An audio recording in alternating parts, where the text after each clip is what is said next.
আজকে বানাবো তপসে মাছের ফ্রাই। তপসে মাছটাকে ভিনিগারে ডুবিয়ে রেখেছিলাম, পাপা ভালো করে ধুয়ে নিয়েছি। এখানে আদা রসুন বাটা দিয়েছি, এখানে পুদিনা পাতা আছে, দুটো কাঁচা লঙ্কা আছে, যেহেতু ওতে আদা রসুন দেওয়া আছে এটাতে আর দেবো না। এবার একটু ধনে পাতা দেবো আর পেঁয়াজ দেবো, দিয়ে বেটে নেবো। এখানে দেখো বাটা হয়ে গেছে, এবার এটা এর মধ্যে দিয়ে ভালো করে মিশিয়ে নেবো। আর একটু নুনও দেবো।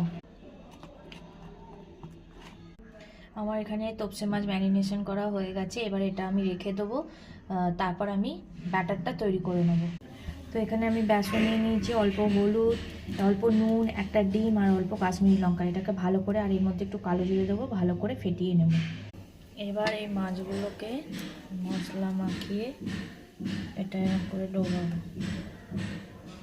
ডুবিয়ে ছেড়ে দেবো।